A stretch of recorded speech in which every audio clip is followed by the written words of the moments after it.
Hello, everyone, and a very happy Tuesday to you. For today's lighting critique, we have one submission. This is Danny's. Compared to the previous version yesterday, just looking at some updates. The big update for today, otherwise, is all the new Foundry Katana bundles have been purchased. We sent in the order. We are waiting to hear back from them on and to get the actual licenses. Now, once those come in, I will forward them to all of you that have signed up and paid, and we are very excited. But the two things that we found out through communicating with them was one, the 1-year license begins when you activate the license, not at the date of purchase. So if you guys want to hold off for a little while, you can activate it later. That should be good to go. We worked with them on a system for that, and that should be good. Number two is they have said that since we created this bulk purchase, if anybody else would like to purchase it down the road, they will hold that price into the future. So that's good news on both fronts. One other thing that I wanted to point out was Clever. Your post popped up as being more recent, and saying that there was like a post as of, but I couldn't find one. We've got like this post is very it's got 94 comments, and I couldn't find anything from today that was more updated from the post that you had a few days ago that was showing this render test, which is looking great, by the way. So if I missed something, please let me know. Okay, so Danny, this is where you were yesterday, where you were today. The things that we were working on were like creating some rim light on there to connect those plants to the background. I think that's working well. They're a little bit diffuse, so maybe just increasing the specularity on there a little bit.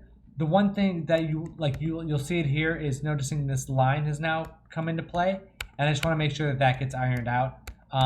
That may be from this interior light, but actually I have a feeling like it's from whatever light's coming from back here. Good job getting the specular highlights down in the lower screen left on that grass, and then adjusting this lighting here on this bucket. Really, that's looking really well. So I think, and in terms of, we talked about this yesterday, but this idea of overcorrecting, like the positives of working with these shots as if they are how's it do this? Okay. Working with these shots as if, actually, let me do it the other way. As if you're focusing a camera. So, in that you are, you start making something. Usually, it's like you make it too bright, and then you overcorrect, make it too dark, and then you make it too bright. Then you kind of zero it in. I feel like from where we were yesterday, now I've just switched these. From where we were yesterday to where we are today, I think you may have overcorrected that background and made it a little bit too bright. So I think I wanted to show you kind of a value that would work well to kind of dial that in. So let me just erase some of this stuff in the foreground to kind of, and I'm leaving this because I don't want to paint that back in. Let me just take this. And okay.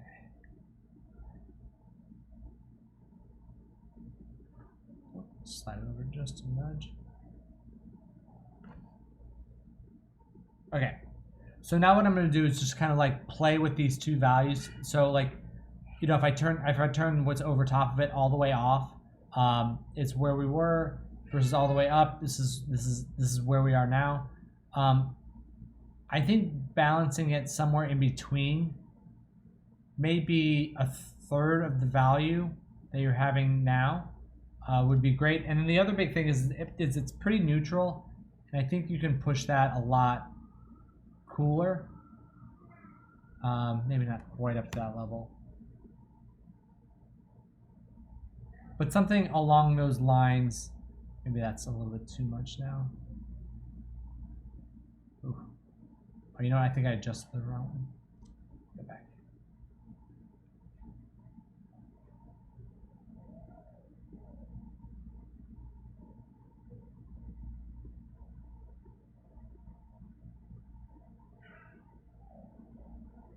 So yeah, you want to keep it about this level in terms of that building.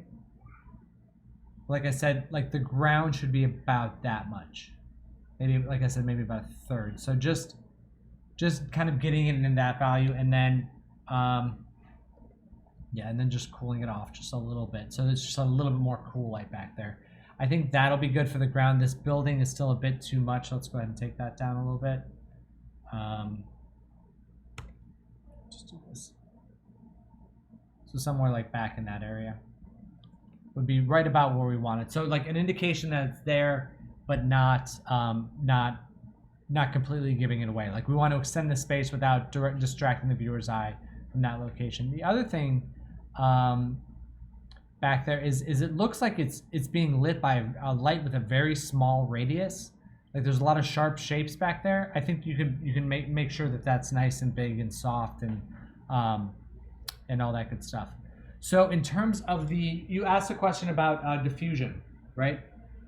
Diffusion is not depth of field. They're two very, very different things. What depth of field is it's a camera attribute. It's a camera anomaly, which is they can only focus in certain depth ranges based on their focal length, based on the aperture, based on the exposure level, and so what you want, and basically what happens is like the things behind in front of an object get a little bit out of focus. So that is that softening.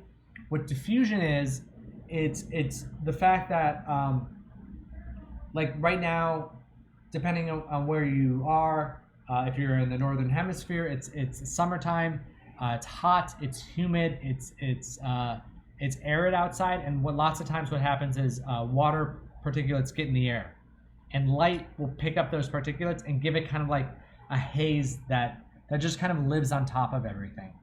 So what we do is, and what I do in this process, and I've shown it, if you look in the compositing class, there's a, is it compositing? I think I probably do it in compositing and in the lighting and animated film course, because I do this all the time. And you can see how it's done in Nuke too.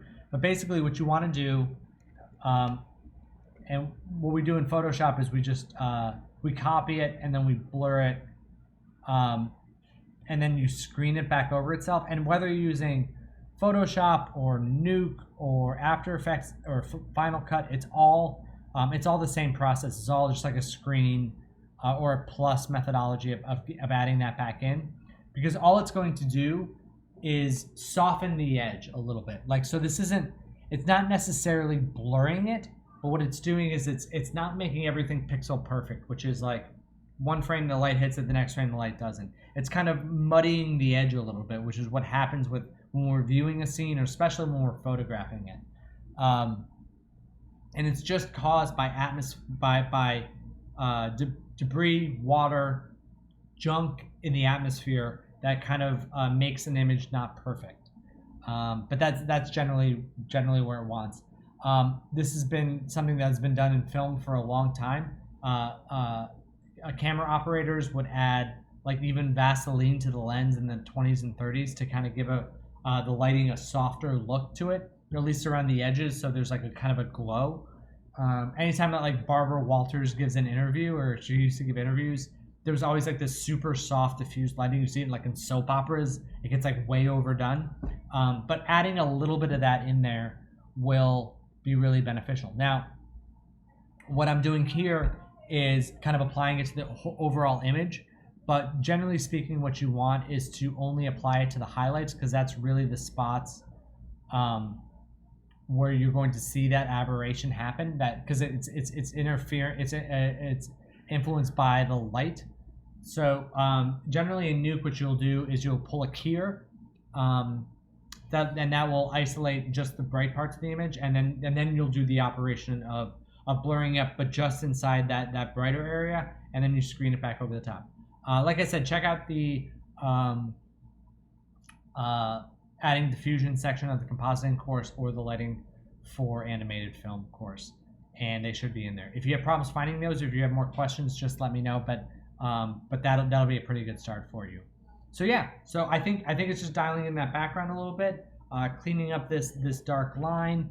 tightening up the spec on this, and I think that you'll be in a pretty good spot. Oh, the other thing, even if it's just subtle, just adding in a little bit of sky back here would be really a big plus. Just because it feels black and it feels like we're seeing the edge of the world. So just like even just like a touch of blue back there, or even just like the tiniest bit of something, like, let me just do this. And this is going to be super janky, but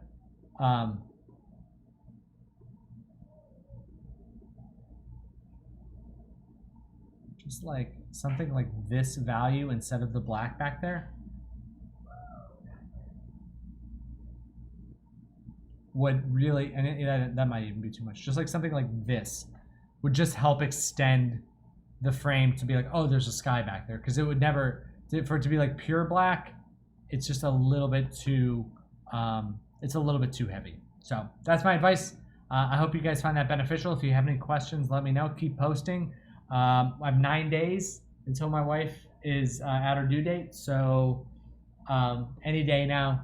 And like I said, we've got Francesco from DreamWorks all lined up to help you guys out. So keep going, keep posting, and we'll keep giving you guys feedback. All right, happy lighting, everybody.